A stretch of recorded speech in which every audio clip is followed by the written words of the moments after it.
bertepatan dengan hari raya Idul Fitri dan juga hari perayaan kenaikan Tuhan Yesus Kristus ke surga.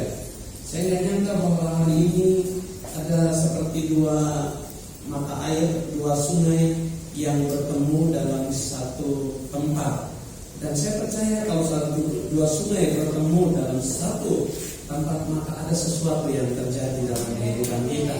Oleh sebab itu Bapak Ibu yang dikasihi, saya percaya bahwa doa daripada setiap orang percaya itu akan memberkati bangsa dan negara kita. Puji Tuhan. Oleh sebab itu saya mengajak Bapak Ibu yang dikasihi untuk membuka kitab kita dalam Lukas pasalnya yang ke-24 bersama dengan seluruh orang percaya di seluruh dunia. Kita akan membaca Injil Lukas pasal 24 ayat 50 sampai dengan ayat yang ke-53.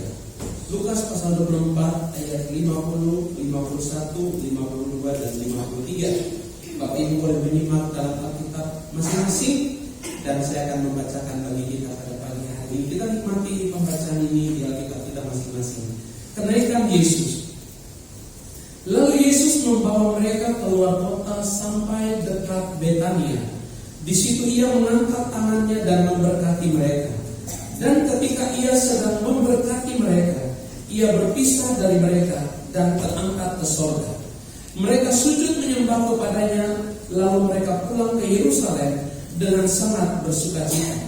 Mereka senantiasa berada di dalam bait Allah dan memuliakan Allah. Puji Tuhan. Bapak Ibu yang terkasih, dalam nama Tuhan Yesus Kristus, seberapa kita sekali lagi yang sudah hadir pada pagi hari ini, kita akan menerima berkat Tuhan. Kita lihat bahwa perjalanan Tuhan Yesus Kristus ketika dia ada di dalam dunia ini, Yesus itu berada di dalam dunia ini hanya sekitar 33,5 tahun. 30 tahun Yesus ada di dalam dunia ini dan dia hadir di tengah-tengah keluarga Yusuf dan Maria.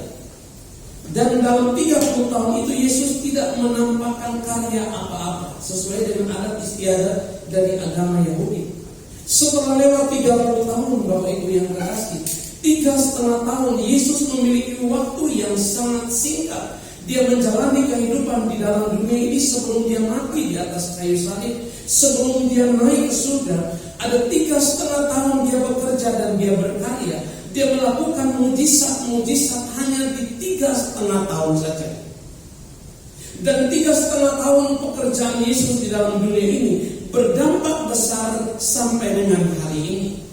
Dan Bapak Ibu yang terkasih, ketika dia mati di umur yang 33,5 tahun, dia ada di perut bumi selama 3 hari.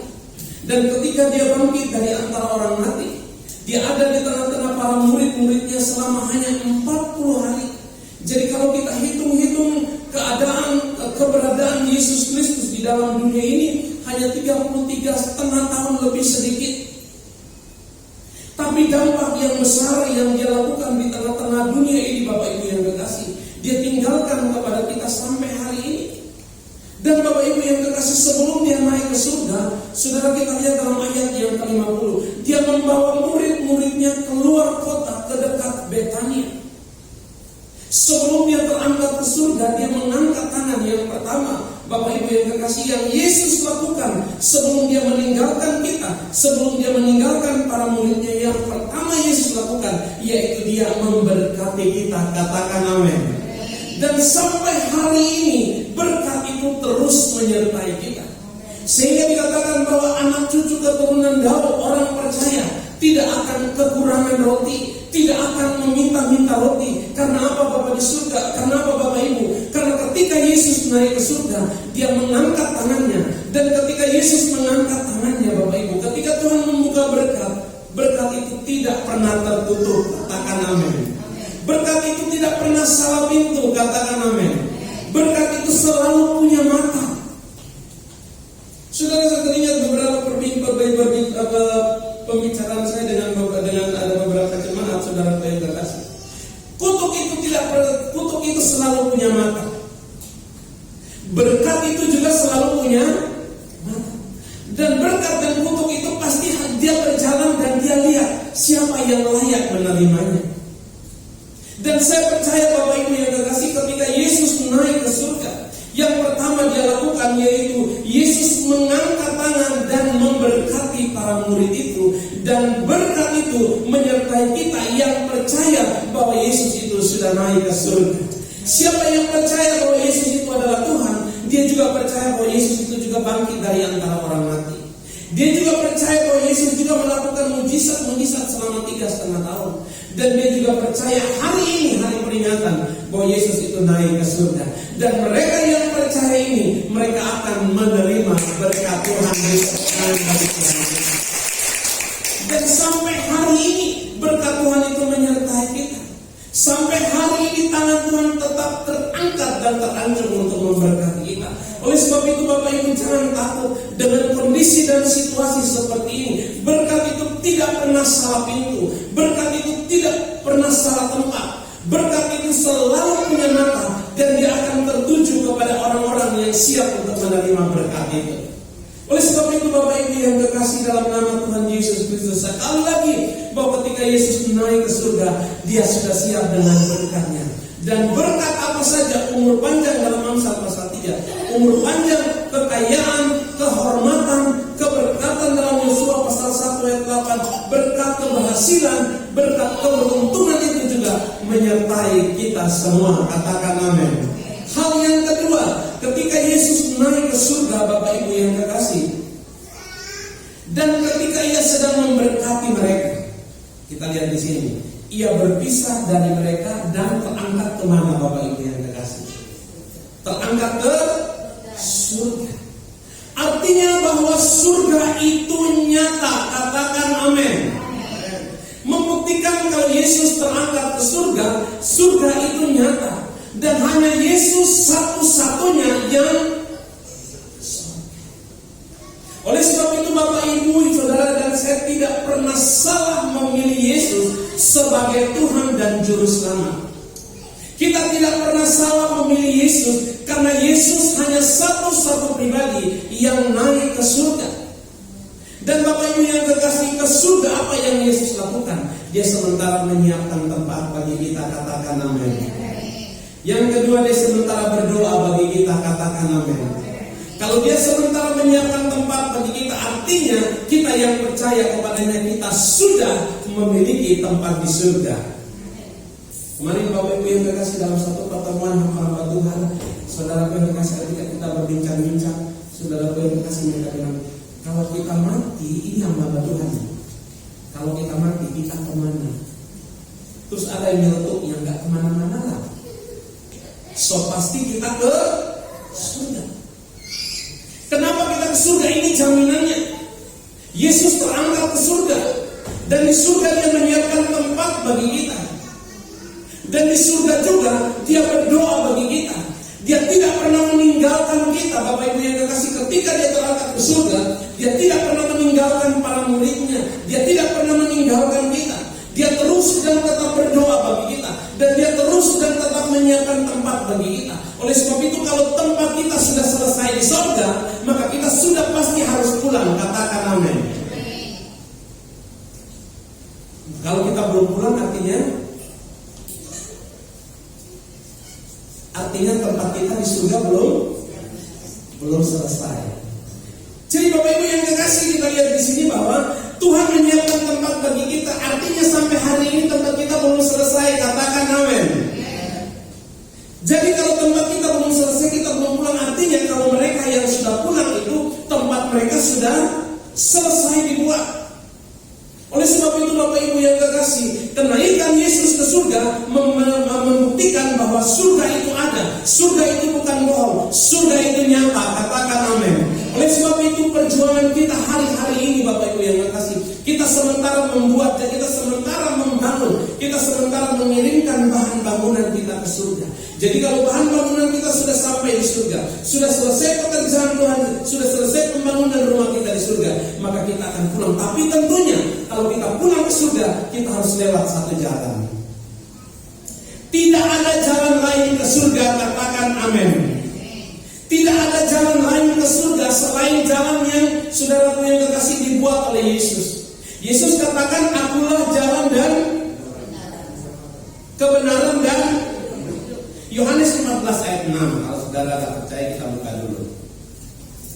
Yohanes 14 ayatnya yang ke-6. Yohanes 14 ayat 6 dikatakan seperti ini. Kata Yesus kepadanya, "Akulah jalan dan kebenaran dan hidup." Akulah jalan. Berikut dia katakan, tidak ada seorang pun yang datang kepada Bapa kalau, artinya Yesus ini jalan ke surga. Dia terangkat ke surga, dia membuat jalan ke surga. Dan setiap orang yang percaya kepadanya harus melalui dia. Saudara yang kekasih, untuk sampai kepada Bapa, orang-orang ini harus percaya kepada Yesus. Jadi tidak ada jalan lain ke surga. Banyak jalan menuju Roma, betul? Banyak jalan menuju GPDI Philadelphia. Banyak jalan menuju ke Puncak. Banyak jalan menuju ke Bogor. Banyak jalan menuju ke Surabaya. Banyak jalan menuju ke Medan. Tapi hanya satu jalan menuju ke surga. Beri tepuk tangan bagi Tuhan. Siapa jalan itu? Yesus Kristus. Artinya yang percaya kepada Yesus, yang percaya bahwa surga itu nyata, dia akan menempati surga. Katakan amin. Dan Bapak Ibu yang kekasih, kalau Yesus terangkat ke surga, Yesus itu akan memerintah di surga. Kita lihat Lukas pasal 22 ayatnya yang ke-69. Lukas pasal 22.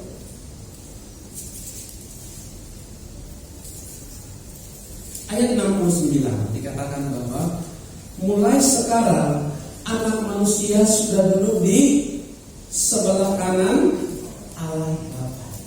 Yesus naik ke surga dan duduk di sebelah kanan Allah Bapa. Artinya Yesus sementara memerintah di surga. Bapak Ibu yang dikasih, Yesus naik ke surga, dia kembali ke tahta kerajaannya. Katakan amin. Artinya yang memerintah di surga siapa? Yang memerintah di surga siapa? Jadi Bapak Ibu tidak pernah salah dalam pilihan Anda terhadap Yesus. Tidak ada nabi-nabi lain yang berkuasa di surga. Katakan amin. Yang duduk di sebelah kanan itu adalah Yesus. Artinya Yesus memerintah di surga. Tidak ada Nabi Musa yang memerintah di surga. Tidak ada orang lain yang memerintah di surga.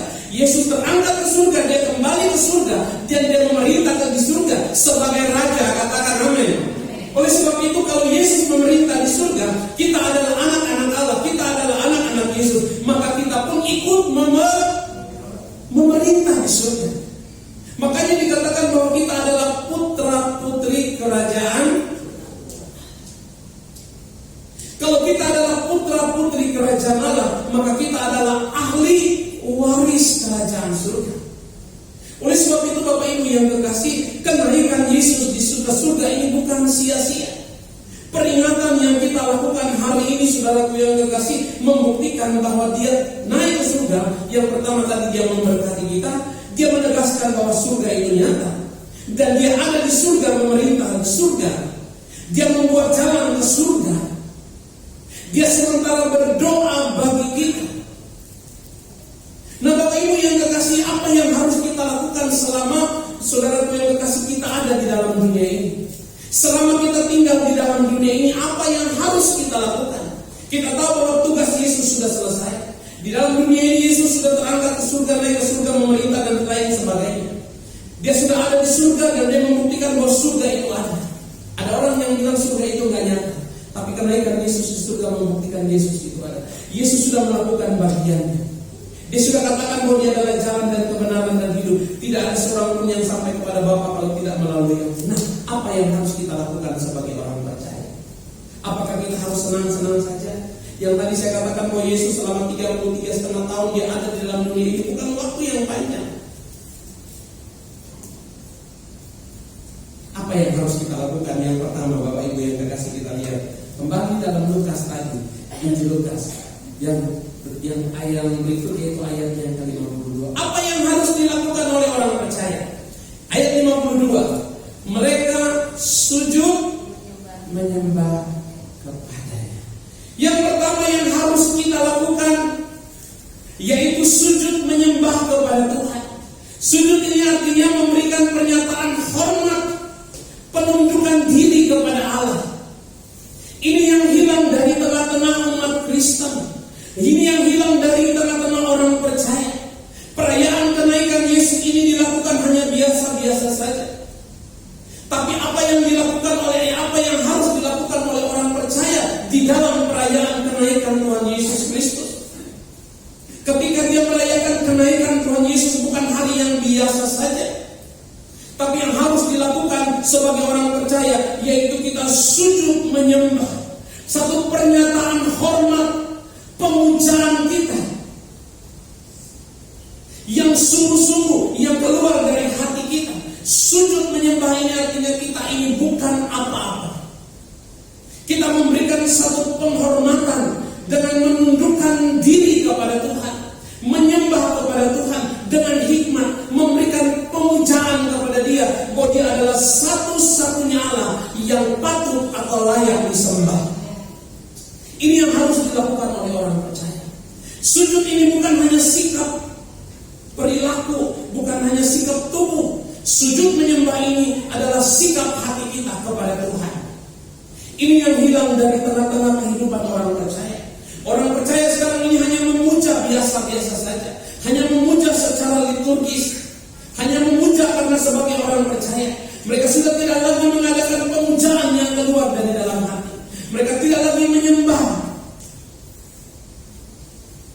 Dan Bapak Ibu yang kekasih, firman Tuhan memberikan informasi kepada kita yang harus kita lakukan dalam peringatan kenaikan Tuhan Yesus Kristus. Yesus sudah ada di surga, kita masih ada di bumi. Yang harus kita lakukan yaitu sujud menyembah kepada Tuhan. Beri tepuk tangan bagi Tuhan.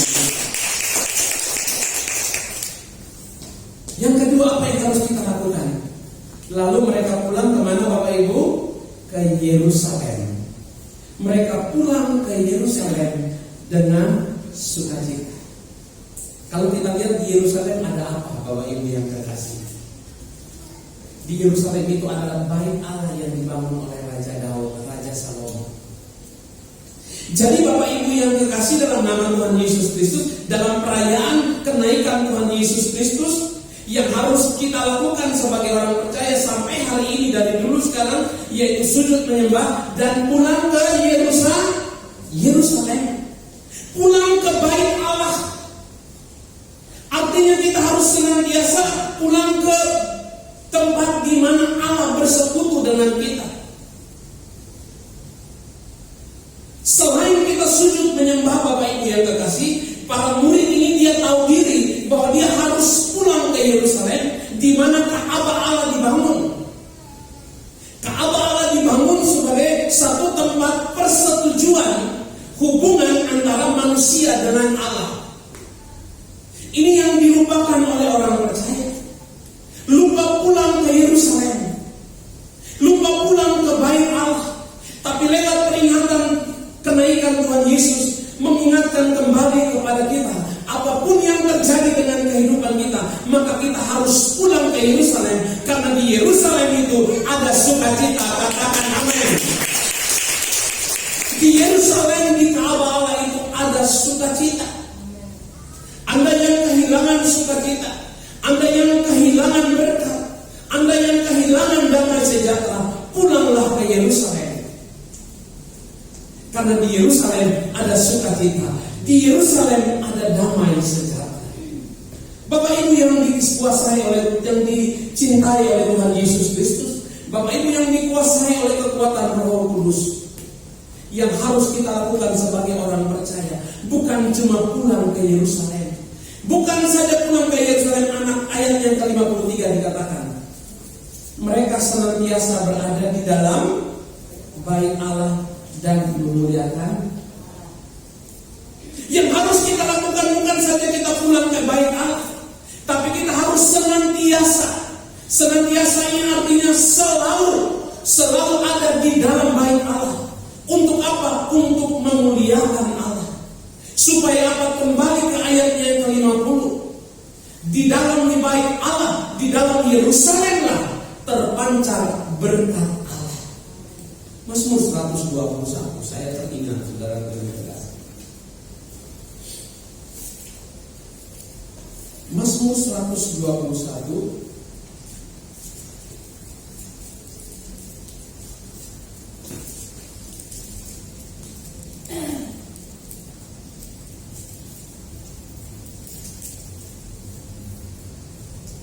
ayat yang pertama. Aku bersukacita ketika dikatakan orang kepadaku, mari kita pergi ke rumah Tuhan. 122 ayat 1 dulu. Aku bersukacita ketika dikatakan orang kepadaku, mari kita pergi ke rumah Tuhan. Mazmur 100 ayat 121 ayat 1 dikatakan, aku melayangkan mataku ke gunung-gunung, dari manakah datangnya pertolongan? Pertolonganku ialah dari Tuhan yang menjadikan langit dan bumi. Di mana Tuhan bertahta? Di dalam rumahnya.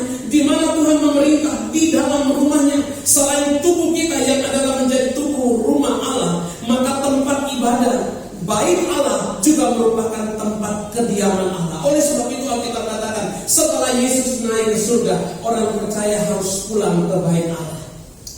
Karena di bait Allah ada sukacita. Bukan saja orang percaya pulang ke bait Allah, tapi orang percaya harus selalu ada di dalam bait Allah. Untuk apa mereka ada di dalam bait Allah? Untuk memuliakan Allah. Tugas daripada umat Allah yaitu memuliakan Allah. Tugas daripada Allah yaitu memberkati umatnya yang memuliakan Allah. Katakan amin. Dari perayaan kenaikan Tuhan Yesus Kristus ke surga, mari Bapak Ibu yang terkasih, kita lihat, marilah kita pergi ke rumah Tuhan. Jangan sampai orang ada yang mengajak kita, mari kita pergi ke rumah Tuhan. Artinya bahwa kita telah kehilangan rumah Tuhan. Kita telah kehilangan jejak rumah Tuhan. Sehingga orang yang mengajak, mari kita kembali ke rumah Tuhan. Mumpung masih ada waktu bagi kita. Oleh sebab itu Bapak Ibu yang terkasih, apakah Bapak Ibu mau diberkati oleh Tuhan? Mau terima berkat Tuhan? Mau ada di surga karena surga itu nyata? Setelah ada di bumi dulu ya, jangan pulang buru-buru. Jangan kalau saudara pulang dari gereja ini saudara bilang saya sudah mau ke surga. Jangan buru-buru. Masih banyak tugas di dalam dunia. Saya juga belum mau buru-buru. Saya bilang sama Tuhan, saya masih mau mengumpannya. Walaupun surga itu indah ya, walaupun surga itu nyata, indah, bagus, bagaimanapun juga saya bilang jangan dulu, saya belum mau ke surga. Saya masih mau di dunia ini, masih mau berkarya dalam dunia ini. Saya masih mau main-main ke puncak. Saya masih mau lihat mall. Saya masih mau lihat Sun City. Sekalipun surga itu nyata, saudara yang kekasih. Tapi Bapak Ibu yang kekasih, dikatakan bahwa selama kita ada di dalam dunia ini, mari Bapak Ibu yang kekasih, lakukan bagian kita. Apa bagian kita? Sujud menyembah kepada Allah. Muliakan Allah di dalam bait Allah. Pulanglah ke rumah Allah. Kembalilah ke rumah Allah. Karena di rumah Allah ada berkat. Di rumah Allah ada sukacita. Puji Tuhan Bapak Ibu yang kekasih, firman Tuhan yang singkat dan sederhana ini mari mengajak kita untuk kita kembali ke rumah Allah.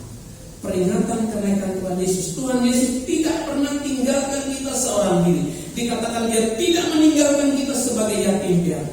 Dia akan memberikan kita seorang penolong, yaitu Roh Kudus yang akan menolong kita. Dia juga tidak akan meninggalkan kita. Dia akan terus dan tetap memberkati kita. Asal kita tetap ada di dalam rumahnya, asal kita tetap ada di dalam bait Allah, asal kita tidak pernah tinggalkan bait Allah. Karena apa Bapak Ibu yang kekasih, dia sudah siapkan berkat bagi kita. Sekali lagi, berkat itu tidak salah pintu, berkat itu punya mata. Berkat sama kutuk itu sama-sama punya mata ya Bapak Ibu yang kekasih. Jadi dia akan lihat siapa yang layak menerimanya. Katakan amin. Berkat itu akan datang kepada Anda semua pada pagi hari ini, katakan amin. Berkat itu punya mata dan dia melihat bahwa Bapak Ibu yang kekasih layak untuk menerima berkat Tuhan. Oleh sebab itu muliakanlah Allah di dalam baitnya yang kudus. Puji Tuhan, saya ada pemain musik singer untuk datang ke depan. Sekali lagi Bapak Ibu yang kekasih, mari muliakanlah Allah di dalam baitnya yang kudus. Sujudlah menyembah kepada